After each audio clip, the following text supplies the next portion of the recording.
Bismillahirrahmanirrahim. Alhamdulillahi Rabbil Alameen. Wassalatu wassalamu ala Sayyidil Anbiya'i wal Mursaleen.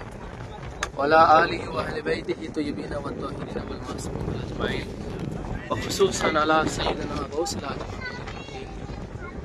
Allah Pak बारगाह बेशुमार शुक्रिया हुजूर अकरम सल्लल्लाहु अलैहि वसल्लम कदम अक़दस से लाखों कोटि दुरूद और सलाम हो हुजूर शहंशाह बगदाद पाक कदम पाके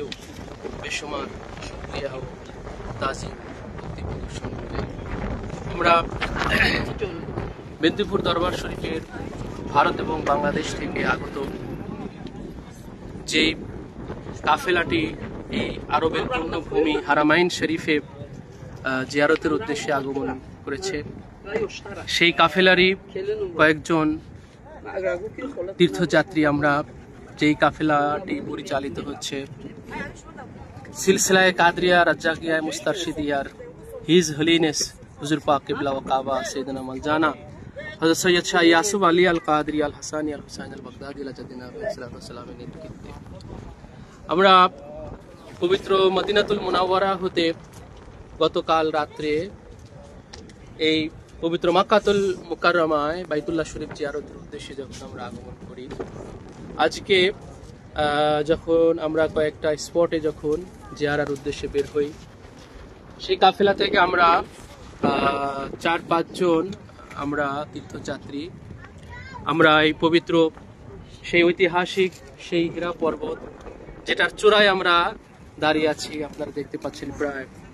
1000 ফুট সমতল ভূমি থেকে 1000 ফুট উপরে আমরা এখন অবস্থান করছি যে হীরা পর্বত যাকে জাবালে নূরও বলা হয়ে থাকে যেই পর্বতের ইতিহাস প্রেক্ষাপট আমরা সকলেই কম বেশি জেনে থাকি যেখানে আমাদের নবী পাক জনাবে মুহাম্মদুর রাসূলুল্লাহ সাল্লাল্লাহু তাআলা আলাইহি ওয়াসাল্লাম দিনের পর দিন মাসের পর মাস হুজুর এই দুর্গম এই পাহাড়ে তৎকালীন সেই এই দুর্গম পাহাড়ে এসে নির্জনে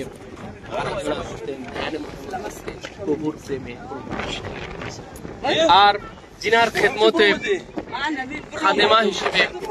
যিনি খেদমতে নিয়োজিত থাকছেন খাবার পানি সরবরাহে হুজুরে পাক জিয়ারতে আসতে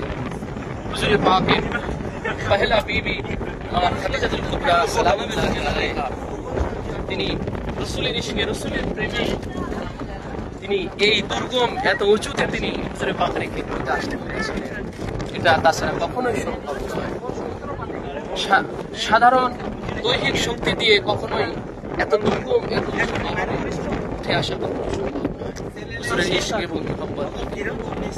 আমরা দেখতে পাচ্ছি পাহাড়ের চূড়ায় আমরা আসতে পেরেছি নিঃসন্দেহে আমাদের আকা ও মাওলা আমাদের পীর ও মুর্শিদ রাসূল পাকের যিনি জানুসেন 36তম বংশধর হিজ হোলিনেস হুজুর পাক কিবলা ও কাবার নেক তাওয়াজ্জু তিনার সদকাতেই আমরাও হয়তো এখানে আসতে পেরেছি আমাদেরও সেই শারীরিক শক্তি দিয়ে আমরা কখনো এখানে আসতে আমরা সেই শক্তি রাখি না আমার সাথে একজন এসেছেন আমি আমার পাশে দাঁড়িয়ে আছেন হচ্ছেন আব্দুল সালাম আমরা ওনার একটা অভিব্যক্তি জানতে চাচ্ছি যে আপনি কি করে এত উঁচুতে উঠতে পারবেন আমরা এখানে আসতে পারছি আমাদের অনেক দয়া করেছেন দেখে আমরা এত পথ পাড়ি দিয়ে আসতে পেরেছি যাই হোক এখন আমরা আস্তে আস্তে পাহাড়ের চূড়া থেকে আপনারা জানেন যে হুজুরে পাক যে গুহাতে হুজুরে পাক তিনি ধ্যানমগ্ন থাকতেন প্রভুর প্রেমে প্রভুর ইশকে সেই গুহাটা আপনারা জানেন হীরা গুহা যেটাকে বলা হয় সেটা পাহাড়ের চূড়া থেকে আবার একটু নিচের দিকে আবার সেটা অবস্থিত চূড়া থেকে আবার নিচের দিকে সেই গুহাটা চলে গেছে যেই গুহাটার দিকে আমরা আস্তে আস্তে এখন যাচ্ছি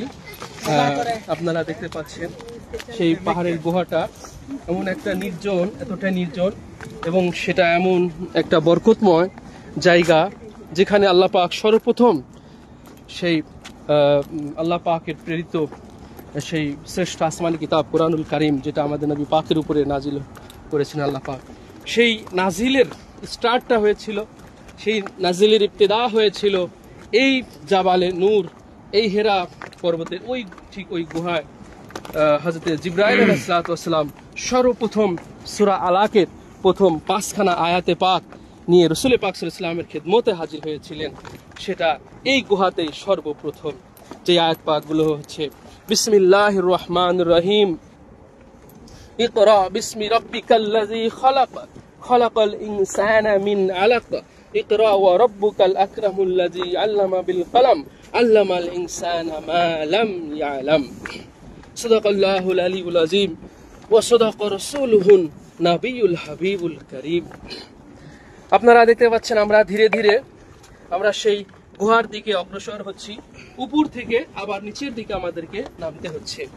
উপরে একদম সমতল ভূমি থেকে পাহাড়ের চূড়া পর্যন্ত উঠতে